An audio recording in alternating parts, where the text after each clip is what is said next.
Hello everyone, एक बार फिर से आपका स्वागत है हमारे इस चैनल पे, जहाँ पे आज हम एक ट्रायल बैलेंस का क्वेश्चन आपके साथ डिस्कस करेंगे।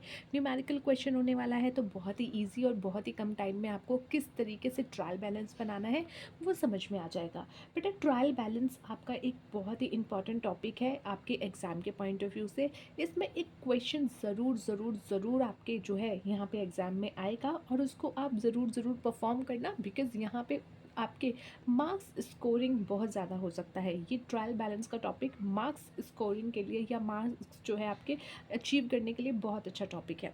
So let's started. तो यहाँ पे वी हैव अ क्वेश्चन। तो following balances were extracted from the books of Shri S Pal on 31 मार्च 2019। यानी कि यहाँ पे जो बुक्स हैं वो क्लोज हो रही हैं 31 मार्च 2019 को। यहाँ पे हमने बुक्स जो ली हैं वो ली हैं श्री एस पाल जी की, और उनमें से ये बैलेंसेस उठाए हैं। Now we are required to prepare a trial balance. Now we have to do is what we have to do is हमें बस एक trial balance बनाना है। जो अमाउंट है यहाँ पे जो required है to balance should be entered as capital. Now what this question is saying? This question is saying that you have these all the amounts of different accounts, and when you are going to prepare your trial balance there is going to be a difference. Okay, the question itself is saying that there will be a difference, and the difference you have to treated as a capital. मतलब क्या है बच्चे कि ये सारे आपको जो है डेटा दे दिए गए हैं, ये डेटा आप ट्रायल बैलेंस में डालिए। क्वेश्चन आपको कह रहा है कि जो आपका यहाँ पे डिफरेंस आने वाला है वो डिफरेंस जो है, जो बैलेंस जो है वो आप उसको ट्रीट करेंगे एज अ कैपिटल। यानी कि आपको कैपिटल का अमाउंट जो है यहाँ पे हिडन करके दे दिया गया है, नथिंग एल्स। आपको हो सकता है यहीं पे कैपिटल दे दिया जाए तो आप सीधा सीधा क्वेश्चन बना करके उसको कर सकते हो, लेकिन यहाँ पे क्या किया, यहाँ पे बस एक चीज़ बोल दी गई है कि इसमें एक बैलेंस निकल के आएगा, and that balance you have to treat it as your capital. Okay, चलो ठीक है। अब मेरे पास कौन कौन से बैलेंस है बच्चे? बैलेंस है मेरे पास यहाँ पे परचेज का, stock on 1 April 2018, it means कि ये ओपनिंग स्टॉक है। सेल्स का अमाउंट है, सन्ड्री डेटर्स है, डिस्काउंट रिसीव्ड है, कैरेज आउटवर्ड है, कैश इन हैंड है, मशीनरी है, provision for depreciation on machinery है, drawing, return inward, premises, sundry creditor, discount allowed, carriage inward, cash at bank, general expenses, bad डेप्ट write offs, and provision for doubtful debts. So these all the amounts we have, or these all the data we have, and now what we have to do is we have to prepare our trial balance. That's it. चलिए बेटा trial balance बनाते हैं। सबसे पहले ऊपर हम लिखेंगे trial balance. Trial balance हमारी जो डेट है वो है एज ऑन 31 मार्च 2019। मार्च 2019, ठीक है। ये हमारा टॉपिक का सबसे ऊपर बेस हो गया। उसके बाद हम यहाँ पे ट्रायल बैलेंस के लिए यहाँ लिखेंगे heads of account. Heads of account यहाँ पे लेजर फोलियो, एंड उसके बाद आपका debit balance and credit balance. तो बस सिंपल सा फॉर्मेट होता है ट्रायल बैलेंस का। इसमें कुछ ज़्यादा आपको जो है इसमें पंगे नहीं लेने हैं, बहुत ही सिंपल सा ये आपका पूरा फॉर्मेट बनेगा। तो एक एक करके हम शुरू करते हैं। बेटा सबसे पहले what I have is purchase. Purchase क्या होती है? हमेशा डेबिट। अगर आपको ये कन्फ्यूजन हो रही है कि ट्रायल बैलेंस में मेरा कौन सा अमाउंट किस साइड जाएगा, तो आपको एक सिंपल सी ट्रिक बताती हूँ। परचेज़ की, अगर आपने परचेज़ किया है, नॉर्मल परचेज़ की है, डजेंट मैटर कैश में या क्रेडिट में, सिर्फ परचेज़ की बात करें तो परचेज़ अगर की है तो आपकी एंट्री होती है purchase account debit to cash या बैंक अकाउंट। तो परचेज़ को आप यहाँ पे भी डेबिट साइड में डाल दीजिए, नथिंग एल्स, उठा करके डेबिट में डाल दो।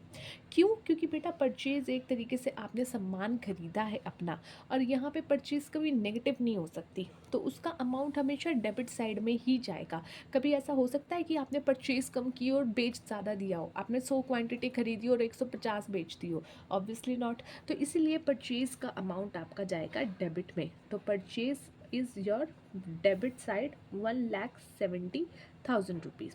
Come to the second point, that is stock on 1 April 2018, it means opening stock। अब यहाँ पे आप स्टॉक लिखिए कौन सी डेट का है? 1 अप्रैल का है, 1 April 2018। How much? 24,000 rupees. Now this 24,000 rupees is your stock, and stock is what? Stock is your current asset, and whenever you are talking about asset ना बच्चे, asset is always debit. Why? क्योंकि हमने देखा है asset आपने कुछ खरीदते हो या आपके जो जब भी आप asset लेते हो, जब वो asset बढ़ती है तो आप उसको debit करते हो। आपके पास जो stock है वो कभी नेगेटिव में नहीं हो सकता बच्चे। अगर आपकी बुक्स में आपका स्टॉक नेगेटिव में आ रहा है ना, यानी आपने कुछ गलती की है। क्यों? क्योंकि मैंने अगर 100 रजिस्टर खरीदे हैं बेचने के लिए, तो मेरे पास अभी 100 रजिस्टर का स्टॉक पड़ा हुआ है। अब ये स्टॉक हमेशा डेबिट में ही रहेगा, स्टॉक जो है क्रेडिट में नहीं चला जाएगा। ऐसा नहीं है कि मैंने 100 रजिस्टर खरीदे हैं तो मैं 150 बेच के बैठी हूँ। तो स्टॉक भी आपका डेबिट साइड में जाएगा। Why? Because it is a current asset. तो यहाँ पे स्टॉक आपका आ गया 24,000 रुपीज़। ठीक है, नेक्स्ट आ जाओ सेल्स। तो वही अगेन, अगर आपको कन्फ्यूजन हो रही है तो सेल्स की एंट्री अपने दिमाग में घुमा लो कि भैया सेल करते हैं तो क्या हमारी एंट्री होती है। हमारी एंट्री होती है cash account debit to sales account, या अगर क्रेडिट में भेजा है तो XYZ जो भी पार्टी है that account debit to sales account. तो सेल्स क्या हो रहा है? सेल्स क्रेडिट हो रहा है, तो यहाँ पे भी सेल्स का अमाउंट क्या चला जाएगा? क्रेडिट साइड चला जाएगा। कितना? 105,000। ठीक है, next is sundry debtor. Sundry debtor क्या है? अगेन एसेट है, करंट एसेट है।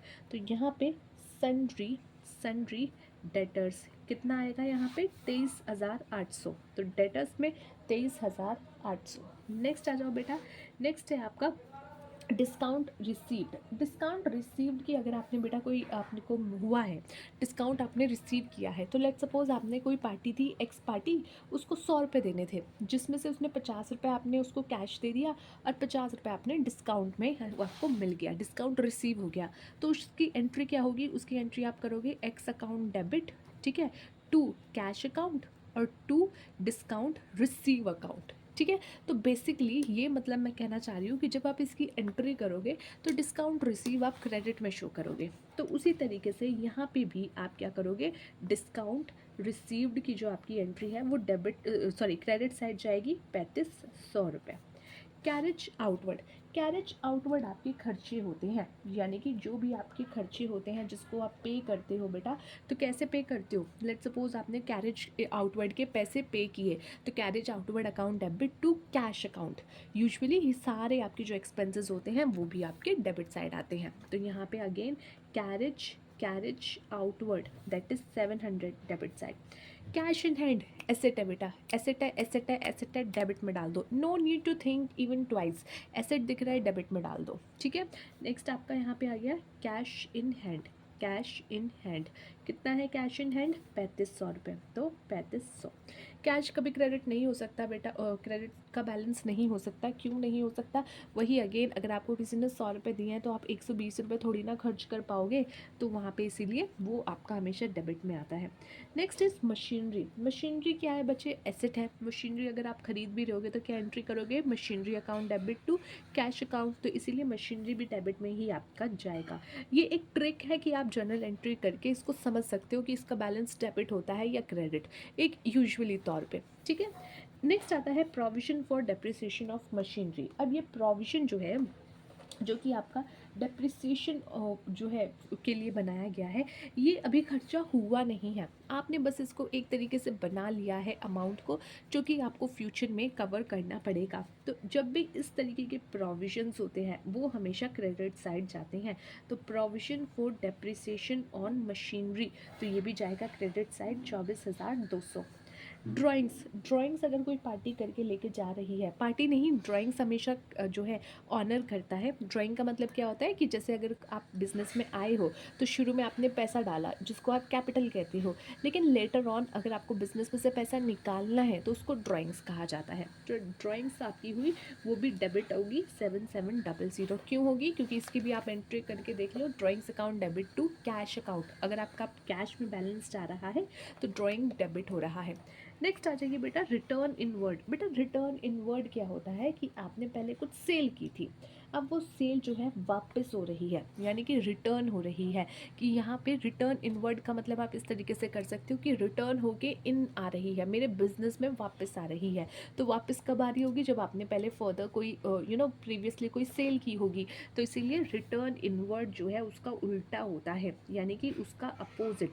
तो यहाँ पे आप रिटर्न इनवर्ड को 3500 कर दीजिए। क्यों? क्योंकि जब आप सेल को क्रेडिट कर रहे थे तो अब रिटर्न इनवर्ड जब उसका पेमेंट जो वो माल रिटर्न हो रहा है तो आप उसको डेबिट कर देंगे। इसकी एंट्री भी आप इस तरीके से देख सकते हो कि भाई गुड्स रिटर्न हो रहे हैं तो गुड्स रिटर्न अकाउंट डेबिट, तो जिस भी पार्टी से हो रहे हैं वो। नेक्स्ट आ जाइए प्रोमाइसिस। प्रोमाइसिस का मतलब होता है बेटा कि वो स्पेस, वो बिल्डिंग जहाँ पे आपका काम चल रहा है। तो प्रोमाइसिस भी आपकी क्या हो गई, एसेट हो गई, क्योंकि यहाँ पे आप अपना काम कर रहे हो, एक तरीके से फिक्स्ड एसेट आपकी हो गई। तो प्रोमाइसिस इज़ 5,28,000 रुपीज़। ओके, चलिए 5,28,000 रुपीज़। नेक्स्ट इस बचे your sundry creditors. Sundry creditors क्या होते हैं, जिनको आपने उधार पे माल लिया है, जिनसे आपने उधार पे माल लिया है। तो यहाँ पे सन्ड्री सन्ड्री क्रेडिटर्स, मान लो आपने किसी से उधार पे माल लिया, तो आप उसकी एंट्री क्या करोगे, purchase account debit to XYZ, जो भी पार्टी जिससे भी आपने उधार लिया है उसका अकाउंट। अब ये XYZ जिसको आप क्रेडिट कर रहे हो, ये क्रेडिटर्स ही तो है, तो सन्ड्री क्रेडिटर का अमाउंट भी आपके क्रेडिट साइड में जाएगा, विच इज़ 16100। नेक्स्ट आ जाइए डिस्काउंट अलाउड। डिस्काउंट अलाउड का मतलब होता है कि आपको जो है आपने जो है डिस्काउंट दिया है किसी को। लेट सपोज किसी पार्टी ने आपको 100 रुपये देने थे, ठीक है, कैश में, बट आपने कहा कि जा तो 50 रुपये डिस्काउंट ले जा और 50 रुपये वापस कर दे, मुझे कैश दे दे। तो उसके लिए आप क्या करोगे, entry cash account debit discount allowed account debit to XYZ, जो भी वो पार्टी है। तो उसी तरीके से डिस्काउंट अलाउड की एंट्री जो है वो भी आपकी डेबिट साइड जाएगी। नेक्स्ट आ जाइए carriage inward. Carriage inward is what, again carriage inward आपका एक खर्चा होता है, तो यहाँ पे सारे एक्सपेंसेस आपके डेबिट साइड में, तो कैरेज इनवर्ड भी आपका डेबिट साइड में 1400। कैश एट बैंक, यानी कि bank balance. Bank is what, bank is again your current asset. Current assets are always debit, having debit balance, so here 17,500 at the debit side. Next is your journal expenses. Again अभी कुछ time पहले I told you that all the expenses are debit, okay. तो जितने भी expenses हैं वो आप debit करेंगे, तो यहाँ पे again journal expenses 2100। Next is bad debts. Bad debts जो थे वो राइट ऑफ हो गए, राइट ऑफ हो गए या रिटर्न ऑफ कर दिए गए। बैड डेब्ट्स जब भी आप राइट ऑफ करते हैं उसका बैलेंस भी आपका क्रेडिट साइड जाता है, क्योंकि यहाँ पे डेटर्स को एक तरीके से आप रिड्यूस कर रहे हो। अगर आप इसके पीछे का कॉन्सेप्ट समझो कि जो डेटर्स थे, जो नहीं पेमेंट कर रहे थे, जिसको आपने as a bad debts classify कर रखा था, अब आप उसको हटा ही रहे हो अपने बुक से, मतलब कम्प्लीटली उसको निकालना चाह रहे हो, तो वहाँ पे 24 आपके 2450। प्रोविजंस फॉर डाउटफुल डेब्ट्स, वो भी आपका कहाँ जाएगा, तो यहाँ पे आपका माफ़ कीजिएगा, ये मैंने गलत बोल दिया आपको, 2450 रुपीज़ आपका डेबिट में, क्योंकि यहाँ पे डेटर्स को जो है आपके जो बैड डेब्ट्स थे आपने उसको आप रिमूव कर दिया है, ठीक है। नेक्स्ट आपका प्रोविजन। प्रोविजन आपका क्रेडिट साइड जाएगा, ओके, 2318। प्रोविजंस जो आपके हैं, प्रोविजन ऑफ डाउटफुल डेब्ट्स, वो आपके यहाँ पे क्रेडिट साइड जाएंगे। जो हमने डेप्रिसिएशन बनाया था मशीनरी का, वो भी क्रेडिट में डाला था। प्रोविजन फॉर डाउटफुल डेब्ट्स भी हम क्रेडिट में, तो जो भी प्रोविजंस आपके इस तरीके के बनते हैं वो सब क्रेडिट साइड में जाएंगे। So now let's just calculate. यहाँ पे सबसे पहले ऊपर से कैलकुलेट करना शुरू करते हैं और देखते हैं कितना बैलेंस डिफरेंस बनता है। तो यहाँ पे 1,70,000 प्लस में 24,23800, 700, 3500, 124500, again 77,3500, 52800, 2800, 1400, 17500, 2100, 2450। तो ये आपका आ रहा है 911,950। तो इसको मैं एक सेकेंड के लिए नीचे लिख लेती हूँ, अभी इसको कंफर्मेशन में नहीं डालते, एक बार हम कैलकुलेट कर लेते हैं। या देखा जाए तो मुझे यहीं पे दिख के ही लग रहा है कि ये वाली साइड ज़्यादा आने वाली है, तो आप इसको लिख भी सकते हैं, ठीक है। अगर आपको डाउट होता तो देख सकते हैं। अब देखो बेटा, कैपिटल, अगर मुझे क्वेश्चन में कैपिटल का बैलेंस दिया गया होता ना, कैपिटल का बैलेंस अगर मुझे क्वेश्चन में दिया गया होता, तो मैं ये सीधा सीधा उठा करके क्रेडिट साइड ही लिखती, क्योंकि कैपिटल का आपका अकाउंट क्या होता है, क्रेडिट होता है। लेट सपोज कोई पार्टी कैपिटल का अमाउंट लेके आई है कैश में, तो उसकी आप एंट्री क्या करते हो, cash account debit to capital account. So capital जब आपकी होती है वो क्रेडिट में ही यूजुअली बैलेंस में होती है। So now calculate this area, that is 105,000 plus 3500 plus 24,200 again 16100 plus 2380, which is 1,51,180. Okay, so now the difference between these two figures, that is 911950 and that figure, you get 7,60,770 rupees, which is your balancing figure. So this balancing figure will be treated as capital, and we have to mention here that balancing figure, because question में अगर बोला गया है balancing को आप capital की तरह treat कीजिए, तो whenever you are writing that capital account या कोई भी अगर XYZ अकाउंट दिया गया होता तो आप उसको ब्रैकेट में शो करके लिखते that this is your balancing figure. Okay, so this is how you have to prepare your trial balance when one accounts balance is hidden, और you can say that you have to calculate one accounts balance also, and वहाँ से आप इस तरीके से trial balance बना सकते हो. So that's it for today. Let's see you in the next video. Till then take care. Bye.